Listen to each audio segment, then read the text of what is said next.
नमस्कार दोस्तों, are classes coaching centre में आप सभी का स्वागत है। आज हम बात करेंगे क्लास 12th के फिजिक्स के 2023 और 24 में आने वाले महत्वपूर्ण क्वेश्चन आंसरों के अगले टॉपिक की। राइट, तो कल हमने इससे पहले वाली वीडियो में बायो सावर्ट के नियम तथा बायो सावर्ट के अनुप्रयोग को एक देख लिया था। अनंत लंबाई का रेखी चालक तार था, सीधा चालक तार की अक्ष पर तीव्रता निकालना देख ली थी। आज देखेंगे कि बायो सावर्ट के नियम से उस तार के केंद्र पर अगर उसे वृत्ताकार मोड़कर लूप बना दिया जाता है तो उसके केंद्र पर तीव्रता कितनी होती है, उसका फॉर्मूला निकालेंगे और उसके अक्ष पर कितनी होती है। राइट, तो चलो आ जाओ। तो सबसे पहला हमारा कौन सा अनुप्रयोग होगा बायो सावर्ट में? वृत्ताकार धारावाही चालक के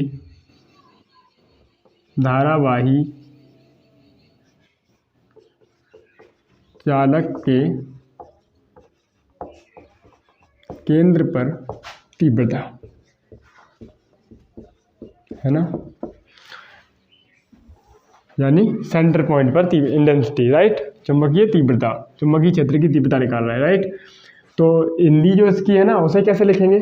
उसे लिखने के लिए आप थोड़ा सा सुनेंगे मुझे और जैसे मैं बता रहा हूँ वैसे ही आप लिखेंगे, जैसे मैं बोलूँगा। राइट, और दूसरी बात, आपको नोट्स दे दिया जाएगा वैसे तो नोट्स में आप देख सकते हैं। मान लिया कोई ईवी चालक तार है जिसको मोड़कर एक वृत्ताकार लूप बनाया गया है, ठीक है ना, इस प्रकार का, जिसमें दक्षिणावर्त दिशा में आई धारा प्रवाहित हो रही है, चाहे इधर से करिए चाहे इधर से करिए। अगर इधर से करें तो डायरेक्शन कैसे होगी इसकी? अंदर की ओर, उधर बाहर की ओर। तो इसके केंद्र पर हमें क्या निकालनी है? तीव्रता। तो इसके केंद्र से आर त्रिज्या है या ए त्रिज्या है, कोई भी एक नाम दे दो इसको, है ना। इस वृत्ताकार कुंडली को कई सारे अल्पांशों में विभाजित किया गया है, x1, x2, x3 ऐसे करके कई छोटे छोटे अल्पांश लिए गए हैं। प्रत्येक अल्पांश की जो दूरी है वो dl है, dl लंबाई है। तो बायो सावर्ट के नियम से, है ना, फिर यहाँ से गणना स्टार्ट करेंगे। इसकी गणना में क्या लिखेंगे? बायो सावर्ट के नियम से, सावर्ट के नियम से। बायो सावर्ट का नियम क्या कहता है भैया? बायो सावर्ट का नियम कहता है किसी अल्पांश के कारण तीव्रता μ0 = 4π/I/dl साइन थीटा बट्टे में दूरी का स्क्वायर। दूरी कौन सी है? a है तो a ले लो, यहाँ पर a का स्क्वायर। r ली होती तो r का स्क्वायर बट्टे में दूरी का स्क्वायर। अब यहाँ त्रिज्या परिधि पर क्या होती है? 90 डिग्री होती है, लंब होती है 90 डिग्री। तो साइन थीटा = 90 डिग्री और साइन 90 डिग्री का मान कितना होता है? 1।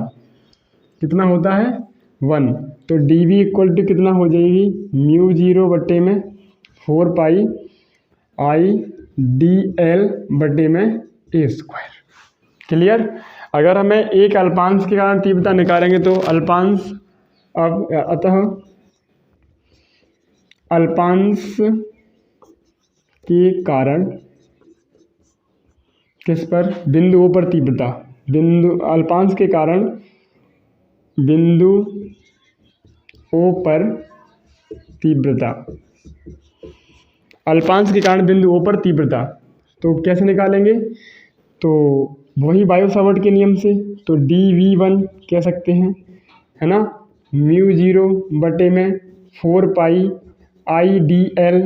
dl का मतलब xl, यानी कौन सा अल्पांश ले लिया? मान लो अल्पांश की लंबाई हमने कह दिया x1, x2, अल्पांश के कारण तीव्रता निकाल रहे हैं। तो अल्पांश, प्रत्येक अल्पांश की लंबाई ले लेंगे यहाँ dl बट्टे में a स्क्वायर, है ना, या फिर x1, x2 कह सकते हैं। राइट, a स्क्वायर, है ना। इस कुंडली को कई सारे अल्पांश में विभाजित किया गया है, अतः इस लूप को कई अल्पांशों में विभाजित किया गया है। अतः सभी अल्पांशों के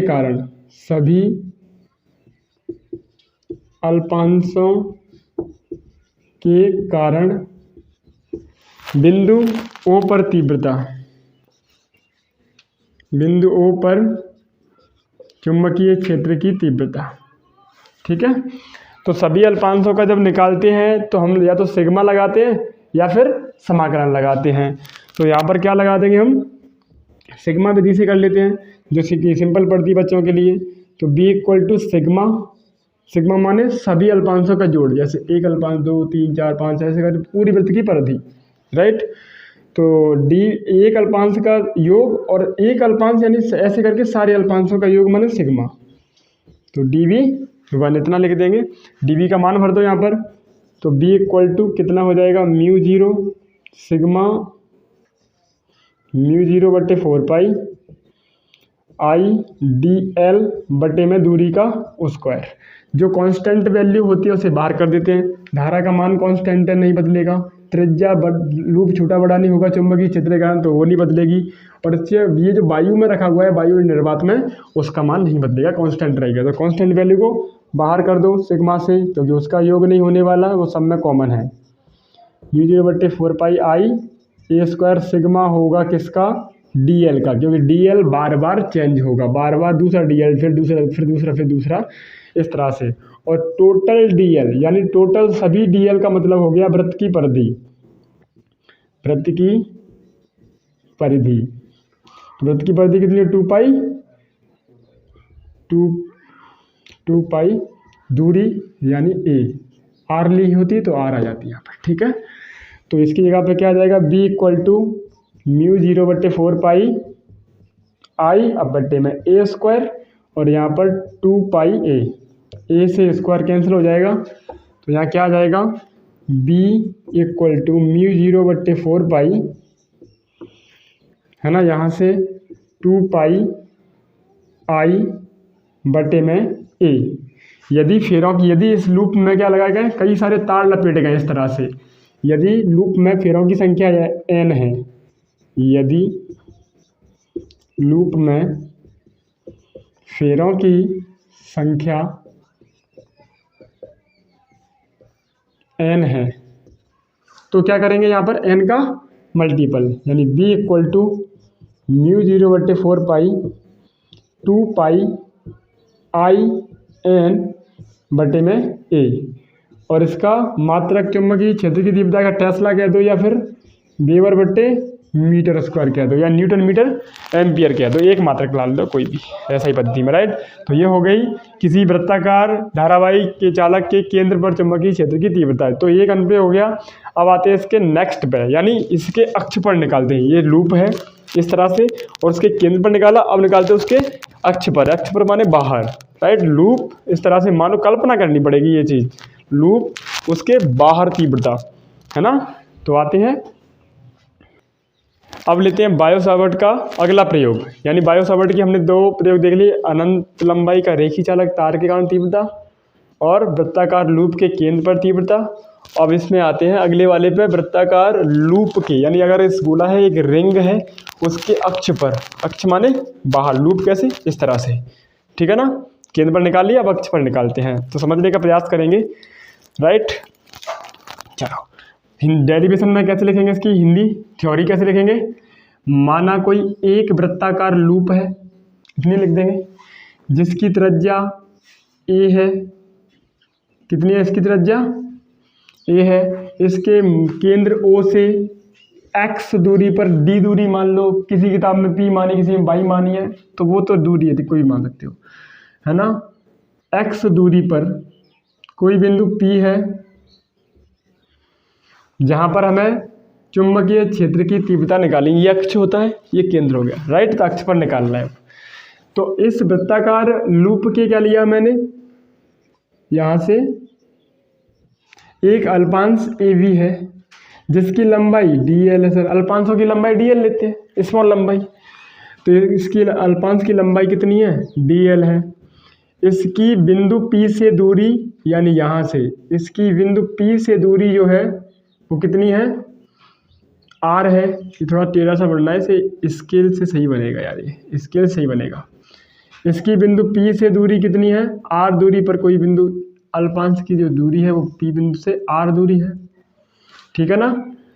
और इस पर जो अल्पांश की दूरी है उस पर 90 डिग्री होगी तीव्रता, यानी 90 डिग्री इधर की ओर, DV फाइनल तीव्रता। अब इसके घटक लेते हैं, घटक मतलब दो घटक जिसकी तीव्रता, यानी ये बनने वाला कोण कितना है, तीव्रता दूरी और अक्ष की दूरी से बनने वाला कोण फाई है। तो एक इसका लंबवत घटक होगा कौन सा, dv cos फाई, अगर ये वाला कोण फाई है, और एक इसका ऊर्ध्वाधर घटक होगा, मैं दूसरे से लेता हूँ, राइट, वो कौन सा होगा, ये वाला dv साइन फाई। क्लियर। इसी प्रकार इसके मतलब दूसरे वाले एंगल की बात करें हम, तो इसका व्यासाभिमुखी यानी अगले वाले अल्पांश को लें उल्टी दिशा में, यानी इसके फॉरवर्ड डायरेक्शन में, उल्टी व्यासाभिमुखी दिशा में, तो वो क्या हो जाएगा, यहाँ से देखा दूसरा वाला, यानी मान लिया कोई ए डैश बी डैश दूसरा अल्पांश है जिसकी लंबाई dl है, इसकी भी दूरी पी बिंदु तक दूरी कितनी है, r होगी, ठीक है ना। इससे बनने वाला कोण कौन सा होगा, थीटा होगा, यानी ये भी फाई कोण है, ये भी कोण क्या है, फाई एंगल है। तो इसके भी घटक लेते हैं, एक घटक यानी तीव्रता कैसे होगी इस पर 90 डिग्री, तीव्रता की मैं बात कर लूँ पहले, तो वो होगी 90 डिग्री dv, और दूसरी की बात करूँ तो यानी इसका कॉस घटक कौन सा होगा, और ये वाला, अब अपोजिट डायरेक्शन में इसका भी कॉस घटक होगा dv cos फाई, और एक और घटक सामने वाला कौन सा हो जाएगा, dv sin फाई, यानी इसको ले लूँ मैं यहाँ पर, तो dv sin फाई, राइट। अब क्या होगा, जो सेम कलर से मैंने लिखे हैं वो एक दूसरे के क्या है, अपोजिट डायरेक्शन में है, यानी ये क्या है, अपोजिट डायरेक्शन में, ये एन डैश डायरेक्शन और ये एन मान लिया, यहाँ पर कोई बिंदु पी मैंने मान लिया, इनसे बनने वाला कोण कौन सा होता है, ये वाला कोण अगर फाई है तो ये भी कोण क्या होगा, फाई, ये कोण अगर फाई है तो ये भी कोण क्या होगा, फाई, राइट। तो ये तो हो गया हमारा चित्र। अब अगर आर का मान निकालना है थ्योरम में पाइथागोरस से, तो कैसे होगा कि स्पर्श रेखा परिधि पर लंब होती है, यानी यहाँ पर कितने डिग्री का, 90 डिग्री का एंगल बनेगा। तो 90 डिग्री में क्या होगा, समकोण त्रिभुज में केंद्र का यानी कर्ण का वर्ग बराबर होता है लंब का वर्ग प्लस आधार का वर्ग, तो इसका स्क्वायर निकालेंगे तो सॉल्व करने के बाद निकलेगा ए स्क्वायर प्लस एक्स स्क्वायर। अब यहाँ से इसकी गणना करेंगे तो उसमें क्या लिखेंगे, बायो सावर्ट के नियम से स्टार्ट करते हैं इसकी कैलकुलेशन, राइट। बायो सावर्ट गणना, इतनी हिंदी लिखने के बाद चित्र बनाने के फिर लिखेंगे गणना, और बायो सावर्ट का नियम से, बायो सावर्ट के नियम से किसी भी अल्पांश के कारण तीव्रता कितनी होती है बायो सावर्ट के नियम से, तो dv equal to μ0/4 pi dl sine theta बटे में दूरी का स्क्वायर, दूरी यानी अल्पांश से पी बिंदु की दूरी का स्क्वायर, ठीक है ना, ए स्क्वायर। अब यहाँ क्या होती है, ये वाली जो दूरी है वो कितने थीटा एंगल बना रही है, 90 डिग्री, तो यहाँ पर कितना मान हो जाएगा इसका, dv μ0/4 पाई आई dl बटे में r स्क्वायर। क्लियर। इसे समीकरण नंबर 1 नाम दे सकते हैं। अब लिखते हैं dv के यहाँ से घटक, यानी इन घटकों का मतलब क्या है यहाँ पर, तो dv के घटक, तो dv के घटक लिखेंगे तो त्रिभुज की बात कर लें तो इस वाले ऊपर वाले अल्पांश के कारण यानी ए बी अल्पांश के कारण dv के घटक ए बी अल्पांश के कारण, डैश में लगाओ यहाँ पर, ए बी अल्पांश के कारण। पहला घटक कौन सा होगा, dv cos फाई, किस डायरेक्शन में है, P से एन डैश नहीं है यहाँ पर, एन डायरेक्शन में, यानी एक डैश ऊपर मान लो या नीचे मान लो, एक अक्षर को बदलना पड़ेगा, तो P से एन दिशा में, यानी P एन डायरेक्शन में। और दूसरा वाला घटक कौन सा होगा, dv साइन फाई, कौन सी डायरेक्शन में है ये, OP डायरेक्शन में, तो O से P डायरेक्शन में, ठीक है ना। इसी प्रकार पुनः द्वारा से dv घटक है ना, पुनः dv घटक लेंगे तो किससे अल्पांश के कारण, ए डैश बी डैश अल्पांश के कारण, अल्पांश के कारण कितने हो जाएंगे, है ना। तो पहला वाला अगर देखें तो dv cos phi, dv cos phi किस डायरेक्शन में, p एन डैश डायरेक्शन में, p एन डैश डायरेक्शन में। और दूसरा वाला लें तो dv साइन फाई किस डायरेक्शन में, o से p डायरेक्शन में, dv साइन फाई किस डायरेक्शन में, o से p डायरेक्शन में। इतना याद हो जाएगा। अब यहाँ पर आप देख सकते हैं कि dv cos फाई और dv cos फाई ये क्या है, परिमाण में बराबर है और विपरीत दिशा में है, तो एक दूसरे के प्रभाव को क्या कर देंगे, ये क्रॉस कर देंगे, निरस्त कर देंगे। यहाँ लिख सकते हैं आप कि अतः तब परिणामी ऐसे कहते हैं, अतः dv cos फाई घटक, dv cos फाई घटक परिमाण में बराबर हैं, में बराबर तथा विपरीत हैं, दिशा में विपरीत हैं, दिशा में विपरीत हैं। तो एक दूसरे के प्रभाव को तो, है ना, तो आपस में निरस्त हो जाएंगे, ऐसे कह सकते हैं। तब आपस में निरस्त हो जाएंगे, निरस्त हो जाएंगे। तब आपस में क्या हो जाएंगे, क्रॉस हो जाएंगे, निरस्त हो जाएंगे, ठीक है ना, आपस में निरस्त हो जाएंगे। तो बचेगा तब परिणामी, परिणामी तीव्रता, यानी परिणाम में कौन बचेगा, हर एक अल्पांश का dv साइन फाई, हर एक एवरी अल्पांश, जितने भी अल्पांश आप लोगों प्रति कुंडली में, वो सब कैसे कर देंगे, dv sine phi, dv sine phi सारे बचते जाएंगे। तो सबका परिणाम निकालना है, तो कैसे निकालेंगे, b इक्वल टू सिग्मा, है ना, और किसका, एक अल्पांश ले लो सिग्मा माने, फिर ऐसे करके सारे अल्पांश, तो सिग्मा dv साइन फाई, यानी हर एक अल्पांश का ये वाला घटक बचेगा, जिसके कारण तीव्रता निकलेगी सीधी डायरेक्शन में, राइट, अक्ष पर। तो यहाँ से क्या करेंगे, b equal to, right, dv का मान भर दो यहाँ पर, जो कि दिया था समीकरण 1 में, dv इक्वल टू, तो b equal to sigma mu 0 बट्टे में 4 पाई आई डी एल बट्टे में आर स्क्वायर। और साइन फाई का मान क्या होगा, यहाँ से साइन का मतलब हो जाएगा लंब बट्टे कर्ण, है ना, लंब बट्टे कर्ण। तो लंब कितना है यहाँ पर a और कर्ण कितना है r, ठीक है, r की वैल्यू भर देना बाद में। तब इसे आगे सॉल्व करें, तो यहाँ से मैं इधर ले लूँ इसे समझाने के लिए, राइट। तो इधर करें इसको सॉल्व, है ना, क्या बचेगा इसको, तो जो कांस्टेंट वैल्यूज को बाहर कर दूं मैं सिग्मा से, यानी b इक्वल टू म्यू 0 बट्टे 4 पाई, ठीक, और क्या ये वाला i कॉमन, यानी कि i और a कांस्टेंट है, त्रिज्या नहीं बदलेगी, धारा नहीं बदलेगी, और ये वाली वैल्यू, तो i इंटू ए बट्टे में आर स्क्वायर और r, तो कितना हो जाएगा इंटू में r क्यूब। और सिग्मा किसका होगा, हर एक बार अल्पांश बदलेगा तो अल्पांश का। तो डीएलओ क्या करेंगे यहाँ से, यानी सारे के सारे अल्पांशों का योग करेंगे, राइट। तो डीएल मैंने क्या बताया, वृत्त की परिधि होती है यहाँ पर, वृत्त की परिधि यानी equal to B equal to mu 0 बट्टे 4 पाई आई ए बट्टे में आर की जगह पे क्या लिख सकते हैं, ये वाली वैल्यू। और यहाँ एक बात ध्यान रखना कि रूट का मतलब होती है हाफ पावर, आधी घात।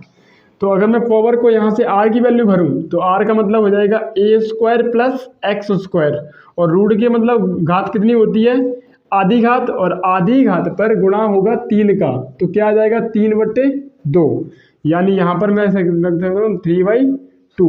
और यहाँ पर क्या, वृत्त की परिधि सारे अल्पांशों के कारण, सिग्मा मतलब योग, तो वृत्त की परिधि मतलब 2 पाई r, त्रिज्या लेते हैं r यानी a, तो 2 पाई a। यदि इसमें ऐसे लिख दो ऐसे करके, यदि इसमें फेरों की संख्या n हो, यदि फेरों की संख्या n हो तो क्या करेंगे, तो v इक्वल टू म्यू 0 बट्टे 4 पाई, क्रॉस सही से लिख दो इसको 2 पाई एन आई ए स्क्वायर बटे में एक्स ए स्क्वायर प्लस एक्स स्क्वायर की पावर 3/2। तो ये क्या होगी, किसी वृत्ताकार कुंडली के अक्ष पर तीव्रता यानी वेबर प्रति मीटर स्क्वायर। लेकिन यहाँ से अगर इस मान लो केंद्र पर निकालनी हो इसी डेरिवेशन से, तो कैसे करेंगे, x का मान 0 यदि विशेष स्थिति यानी विशेष पोजीशन स्थिति यदि क्या हो x बराबर क्या हो 0 हो, यानी तीव्रता को यानी P बिंदु को केंद्र पर मान लिया हो, तो x का मान यहाँ 0 कर देंगे तो क्या तीव्रता निकल के आएगी, b = μ0/4 2 पाई आई ए स्क्वायर एन बटे में x की वैल्यू को हटा देंगे तो यहाँ से बचेगी 3 पावर, यानी ए स्क्वायर के ऊपर क्या बचेगी, ए स्क्वायर के ऊपर पावर बचेगी 3/2, तो 2 से 2 कट जाएगी तो क्या बचेगी केवल ए क्यू। तो यहाँ से स्क्वायर से क्यू कट जाएगा, 2 का पावर तो क्या बचेगी यहाँ पर b बराबर μ0/4 pi into 2 pi I N बटे में ए। ये क्या हो जाएगी इसके केंद्र पर तीव्रता। अगर केंद्र पर पूछी जाती है बायो सावर्ट के नियम से तो इस तरह से भी निकाल सकते हैं, वेबर प्रति मीटर स्क्वायर, राइट। तो ये हो गई इसकी डेरिवेशन गणित का, मैथमेटिक्स का, राइट। और नोट्स में और देखेंगे तो सही से समझ में आ जाएगा। एक बार नहीं आता समझ में तो वीडियो को रिपीट करके देख लेना, राइट। अब बात करते हैं गतिमान आवेश और चुंबकत्व की, राइट। अध्याय में तो हम बात करते हैं एम्पियर के पर्पतीय नियम की, जो कि 2023 और 24 के लिए बहुत ज़्यादा इम्पोर्टेंट है, राइट। तो इसे लेते हैं, इसमें कैसे लिखेंगे, सबसे पहले थ्योरी में ये क्या चीज़ है। इस नियम के अनुसार निर्वात मतलब वैक्यूम, निर्वात में किसी बंद वक्र के चारों ओर चुंबकीय क्षेत्र B का रेखीय समाकलन उस वक्र द्वारा घिरी कुल धारा I का μ0 गुना होता है। समझना, अगर मैं एक कागज के आर पार तार निकाल दूं और उसमें I धारा प्रवाहित करूं तो कागज के चारों ओर का चुंबकीय क्षेत्र उसमें प्रवाहित धारा μ0 का I गुना होगा। ये बोला एम्पियर के पर्पतीय नियम में। अगर कागज है मेरे पास, उसमें एक तार निकाल दूं तो जो तार में प्रवाहित धारा है ना, उसके कागज के चारों ओर का μ0 गुना चुंबकीय क्षेत्र होगा उसमें, राइट। तो कैसे करेंगे इसे, तो यहाँ तक इसे लिख लेंगे BdL = μ0 कितना होगा I गुना। मान लिया अनंत लंबाई एक रेखीय चालक तार है, इसको कागज के बंद वक्र बनाया गया है, इसके चारों ओर एक है ना, इसके कागज के तल के लंबवत क्या करना, बंद वक्र बनाया गया है जिसकी त्रिज्या A है और B बिंदु पर चुंबकीय क्षेत्र की तीव्रता निकालनी है। तो रेखीय चालक तार के कारण बायो सावर्ट के नियम से, यानी रेखीय चालक तार के कारण चुंबकीय क्षेत्र की तीव्रता बायो सावर्ट के नियम से, बायो सावर्ट के नियम से कितनी होती है भैया, बायो सावर्ट के नियम से तो B = होती है μ0/4 पाई 2I बटे में दूरी यानी डिस्टेंस D। ये होती है रेखीय चालक तार के अक्ष पर या किसी बिंदु P पर तीव्रता बायो सावर्ट के नियम से। इसका रेखीय समाकलन कर दो, रेखीय समाकलन करने पर क्या हो जाएगा, VdL = B का मान भरें यहाँ पर, तो μ0/4 पाई 2I बटे में D इंटू DL, ठीक है। जो कांस्टेंट वैल्यू बाहर हो जाएगी तो क्या बचेगी, BdL = μ0/4 पाई 2I बटे में D, समाकलन होगा DL का। तो यहाँ से अगला यानी DL सारे अल्पांश ले लेंगे तो क्या आ जाएगी, वृत्त की परिधि आ जाएगी। तो समाकलन BdL μ0/4 पाई 2I बटे में D, यहाँ समाकलन लेंगे तो कितना 2 पाई A, त्रिज्या कितनी है इसकी A। और अगर यहाँ त्रिज्या मैंने A ली है, R ली है, दूरी ये ली है, तो वहाँ भी दूरी वही रहेगी, राइट। D बराबर भी क्या है A है, तो क्या आ जाएगा मेरा DL = μ0/4 पाई इंटू 2I, इसकी जगह क्या आ जाएगा A, क्योंकि D बराबर मेरी दूरी कितनी है A के बराबर है, इंटू 2 पाई ए, तो पाई ए से ए कट जाएगा, है ना। और ये 4 2 दूनी 4 पाई, तो 4 पाई से ये कट जाएगी। तो कितना मेरा प्रूव हुआ, जो मेरा समाकलन ऊपर लिखा था V D L equal to mu zero का आई गुनी होती है। यही क्या है, यही एम्पियर का परिपथीय नियम है, यही एम्पियर का परिपथीय नियम है, राइट। इसका स्क्रीनशॉट लें और आगे बढ़ते। अब शुरू कर रहे हैं हम क्या, एम्पियर के परिपथीय नियम के अनुप्रयोग, uses of this Ampere's law, right. तो सीधे पहला इसका यूज है सीधे धारावाही चालक तार के कारण चुंबकीय क्षेत्र, यानी जो तीव्रताएं उन्होंने बायो सावर्ट ने निकाले थे अनुप्रयोग, सीधे धारावाही चालक तार के कारण चुंबकीय क्षेत्र केंद्र पर, वृत्ताकार लूप के केंद्र पर और अक्ष पर, तो वैसे ही क्या निकाले हैं एम्पियर ने भी निकाले, लेकिन डेरिवेशन दूसरा है उनका। तो उनमें क्या है कि मान लिया एक अनंत लंबाई का क्या है, सीधा धारावाही चालक तार है, ठीक है ना, सीधा धारावाही चालक तार है जिसमें आई धारा प्रवाहित हो रही है, इसके चारों ओर बंद वक्र बनाया गया, इसकी त्रिज्या ए है, आर मान लो जो माननी है, इसके किसी बिंदु पर चुंबकीय क्षेत्र निकालना है, बी निकालना है, राइट। तो इसमें क्या हो रही है, तीर की दिशा में आई धारा प्रवाहित हो रही है, तो इसके एक चारों ओर बंद वक्र बनाया गया जिसकी त्रिज्या ए है। ये हिंदी में इसका लिख देंगे। तो अब एम्पियर के परिपथीय नियम से देखना, एम्पियर के परिपथीय नियम से, एम्पियर के परिपथीय नियम से क्या है, अभी मैंने बताया था किसी रेखीय समाकलन का बंद वक्र, उसमें बहने वाली धारा का म्यू जीरो गुना होता है, या म्यू जीरो गुना का आई गुनी होती है, एक ही बात है, बहने वाली धारा म्यू जीरो गुनी होती है।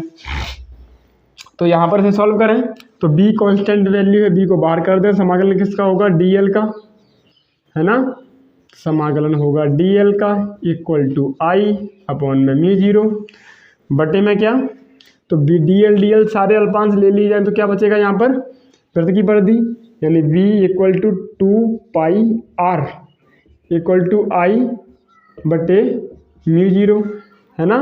तब इसे उधर लिखें सजा करके, तो क्या हो जाएगा, म्यू जीरो बटे में 2 पाई इंटू में आई बटे में आर, है ना, म्यू जीरो बटे में 2 पाई आई बटे में आर, 2 का मल्टीपल ऊपर कर दूं, 2 का मल्टीपल बाहर कर दूं, तो अनंत लंबाई के कारण तीव्रता आ जाएगी। इससे कोई असर तो पड़ेगा नहीं सवाल पर। तो कितना हो जाएगा यहाँ पर, 2 दूनी 4 यानी 4 पाई और 2 आई बटे में दूरी अगर आपने ए मानी है तो ए कर सकते हैं, आर मानी है तो आर कर सकते हैं। मैंने यहाँ पर आर कर दिया तो यहाँ पर आप आर भर लो, राइट। ए माननी हो तो ए कर लो, जो भी मानना है वो करने है, राइट। तो यहाँ पर हो जाएगा इसका वेबर प्रति मीटर स्क्वायर मात्रक हो जाएगा। ये क्या हो गया, एम्पियर के सीधे धारावाही चालक तार के कारण चुंबकीय क्षेत्र, जो कि बायो सावर्ट ने निकाला था पहले, वो भी इतना ही आया था, लेकिन ये एम्पियर के नियम के अनुसार है, राइट। अब लेते हैं एम्पियर का दूसरा अनुप्रयोग, राइट, जिसमें क्या है, लंबी धारावाही परिनालिका के कारण चुंबकीय क्षेत्र,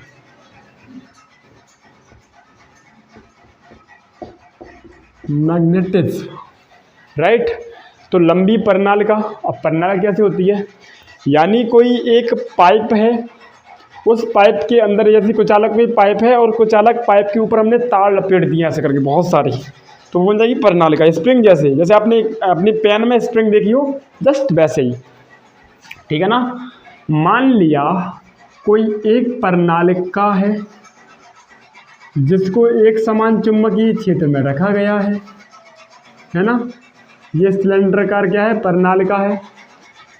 इसके किसी एक अवयव ले लो, यहाँ से काट लिया, इतने एरिया में चेक कर लेते, बाद में इसका समाकलन कर देंगे तो संपूर्ण एरिया में निकल के आ जाएगा, राइट। बाद में कर देंगे इसका समाकलन कर देंगे, संपूर्ण एरिया में निकल के आ जाएगा। तो इसका जो चुंबकीय क्षेत्र की डायरेक्शन है वो इस तरह से है, राइट, लंबवत है, इसके अक्ष के लंबवत दिशा होगी। और इसका समाकलन लेंगे तो मैंने मान लिया ए बी सी और डी, ये क्या है, इसके कोई पृष्ठ अवयव है, ठीक। अब इसके कारण चुंबकीय क्षेत्र, प्रणाली के कारण क्या निकालना है, चुंबकीय क्षेत्र निकालना है। किस तरह से होता है, इस पर तार लपेटे गए हैं माना, हिंदी लिख दी, गणना लिखेंगे तो क्या होगा यहाँ से B equal to, right, B D L, Ampere के परिपथीय नियम क्या कहता है, बी समाकलन B D L equal to, एक एक घटक को लेते जाएंगे। सबसे पहले ए से बी डी एल, कॉस का एंगल लेंगे तो कॉस, यहाँ पर कॉस थीटा बाद में भर देना, फिर एंगल का मान। दूसरा घटक लेंगे बी से सी, पहले ये ले लिया, फिर बी से सी लेंगे तो V D L cos theta. तीसरा लेंगे घटक तो सी से डी, है ना, तो सी समाकलन D V D L cos theta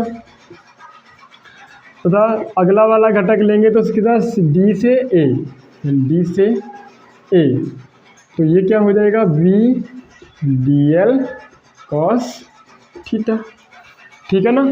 अब यहाँ पर क्या होगा कि थीटा का एंगल देखना है कितने डिग्री होता है, तो B D L equal to, ये वाला कॉस थीटा कैसे है, चुंबकीय क्षेत्र भी ऐसे ही है और घटक भी ऐसे ही है, तो क्या बनेगा यहाँ पर ये वाला, यानी चुंबकीय क्षेत्र भी ऐसे ही है, घटक भी ऐसे ही है, तो 0 डिग्री का एंगल दोनों में, राइट। तो B D L cos 0 degree. चलो आगे, बी से C B D L cos की वैल्यू कितनी होगी इसकी, ये घटक कैसे, लंबवत चुंबकीय क्षेत्र ऐसे और घटक किस तरह से, इस तरह से, तो दोनों के बीच बनने वाला कोण 90 डिग्री, तो यानी यहाँ पर कितना है थीटा आएगा कॉस 90 डिग्री। यहाँ सी से डी, अगला वाला घटक सी से डी ले लिया तो बी डी एल कॉस कितने डिग्री, ये तो उससे बाहर ही है, तो ये वाला क्या हो जाएगा 0 डिग्री प्लस अगले वाला, है ना, ये वाला घटक लेंगे तो कौन सा, डी से ए वाला घटक लेंगे तो बी डी एल कॉस कितने डिग्री 90 डिग्री। अब होगा क्या कि ये वाला घटक बाहर है, वैसे भी इसका मान 0 होगा, ये वाला घटक लंबवत है, ये वाला घटक लंबवत है, वैसे 0 होगा, यानी V D L equal to A से बी घटक, कौन सा वाला, सॉरी ए से डाला नहीं मैंने यहाँ, ए से बी घटक बी डी एल कॉस 0, ये वाला घटक तो चुंबकीय प्रणालिका के अंदर है तो ये वाला रहेगा, और बकाया का ये वाला 0 क्योंकि कॉस 90 का मान 0 होता है, प्लस ये वाला 0, ये कॉस के बाहर रखा हुआ है सी से और डी, तो बाहर चुंबकीय क्षेत्र प्रणालिका के होता नहीं है, तो ये वाला 0 हो जाएगा, और ये लंबवत है 90 डिग्री, कॉस का मान 0 होता है, तो इनसे कोई चुंबकीय क्षेत्र नहीं बनेगा, तो बनेगा किससे, केवल इससे, तो वो कितना होगा, समाकलन V D L equal to A से वी, और यहाँ पर कितना होगा कॉस 0 का मान 1, तो ये बनेगा बी डी एल, कितना बनेगा यहाँ से बी डी एल, राइट। अब यहाँ पर क्या करेंगे कि मान लिया डी एल अल्पांश से क्या है कि इसमें इकाई लंबाई में एन फेरे लगे हैं, यानी इसकी लंबाई कितनी है एल लंबाई ली है और इसमें एन फेरे लगाए गए हैं, इसमें निकाला, इसके ऊपर तार लपेटा गया हुआ है इस तरह से, तो उसमें 5 6 7 जितने भी फेरे लगे हुए हैं, तो डी एल की जगह पर क्या आ जाएगा ये वाला, यानी V N I L, right. तो यहाँ से करेंगे कितना, इसका समाकलन करेंगे तो बी 0 है एम्पियर के परिपथीय नियम से, यहाँ से एम्पियर के परिपथीय नियम से, एम्पियर के परिपथीय नियम से क्या हो जाएगा, यानी बी डी एल की वैल्यू जो होती है वो किसके बराबर होती है, तो V D L equal to mu 0 का ही गुना होता है, राइट, यानी म्यू 0 और किसमें फेरे लगे हैं, इकाई लंबाई में एन एल फेरे लगे हैं, म्यू 0 का आई गुना, तो इसकी जो लंबाई निकालेंगे वो डी एल लंबाई है, यानी इसका टोटल समाकलन होगा बी और डी एल यानी एल लंबाई में, तो एल इक्वल टू, और जे किसके बराबर होता है म्यू 0 का आई गुना, तो mu 0 N L I, L से एल कैंसल, तो क्या हो जाएगा बी 0 म्यू 0 की आई गुनी होती है प्रणालिका के कारण, यानी ये क्या हो गया, किसी धारावाही प्रणाली के कारण बाहर चुंबकीय क्षेत्र की तीव्रता, राइट। अब लेते हैं आगे तीसरा वाला, अब लेते हैं एम्पियर का तीसरा वाला अनुप्रयोग, लास्ट, क्योंकि बहुत ज़्यादा इंपॉर्टेंट है कि वो क्या है, धारावाही टॉरॉयड के कारण चुंबकीय क्षेत्र की तीव्रता। यानी एक तरह से एक पाइप, इस तरह से एक क्या है, रिंग टाइप की हमारे पास कोई चीज़ है, रिंग गोल गोल, और उसमें तार लपेटे गए हैं एन टाइप, तो उसे बोलेंगे टॉरॉयड, राइट। तो यहाँ लिखेंगे धारावाही टॉरॉयड के कारण चुंबकीय क्षेत्र की तीव्रता किसने निकाली है, एम्पियर के नियम से। तो टॉरॉयड कैसे बनाते हैं, 3D बनाने का प्रयास करेंगे। देखा, मान लिया एक इस तरह से क्या है, गोला है ना, इसमें क्या लपेटे गए हैं, तार लपेटे गए हैं, इस तरह से इसमें क्या लपेटे गए हैं, एन तार लपेटे गए हैं, राइट। एन तार लपेट कर एक टॉरॉयड बनाया गया है, और इसमें आई धारा प्रवाहित की गई है, जिसकी त्रिज्या मान लिया ए है, आर मान लो, ए मान लो, कोई त्रिज्या है इसकी आर, ओ बिंदु से। इस टॉरॉयड के कारण चुंबकीय क्षेत्र की तीव्रता कितनी होगी, राइट। तो कैसे लिखेंगे, मान लिया टॉरॉयड के इकाई लंबाई में एन फेरे लगाए गए हैं चालक तार में, है ना। इसमें बहने वाली धारा आई है, इसमें बहने वाली धारा क्या है, आई है, धारा बह रही है। तो इसके कारण चुंबकीय क्षेत्र की तीव्रता एम्पियर के परिपथीय नियम से, एम्पियर के परिपथीय नियम से, एम्पियर के परिपथीय नियम से। तो एम्पियर का परिपथीय नियम क्या कहता है कि किसी बंद वक्र का रेखीय समाकलन dl, उसमें बहने वाली धारा μ0 का आई गुनी होती है, μ0 का आई गुनी। यानी अब इसका कितना मल्टीपल होगा, यहाँ पर रिंग बनी हुई है तो वृत्त की परिधि 2πr, और एक वृत्त की परिधि पर कितने अंटा लगाए गए हैं, तो ऐसे करके कितने सारे तार लपेटे गए हैं, एन तार, 5 7 8 10 100 कितने भी, तो एन तार लपेटे गए हैं, और उसमें बहने वाली धारा का आई गुना होती है। जब इसे सॉल्व करेंगे तो यहाँ पर dl सल्फांश की क्या हो जाएगा, b कांस्टेंट हो जाएगा, समाकलन dl इक्वल टू μ0 बटे में 2πr n i। तो dl का यानी समाकलन निकालेंगे तो dl कितने सारे, बहुत पूरी वृत्त की परिधि का, तो b इक्वल टू यानी b 2πr equal to μ0 2πr n i, 2πr से 2πr कैंसिल, तो b इक्वल टू कितना हो जाएगा, μ0 n i। यह क्या हो जाएगी, किसी टॉरॉयड के कारण चुंबकीय क्षेत्र की तीव्रता, और यहाँ लिख देंगे n बराबर क्या है, यहाँ फेरों की संख्या, वैसे वहाँ लिखा था डेरिवेशन में मैंने, फेरों की संख्या, मतलब यहाँ पर तार लपेटे गए हैं। ये हो गया टॉरॉयड के कारण चुंबकीय क्षेत्र की तीव्रता, राइट। तो करें से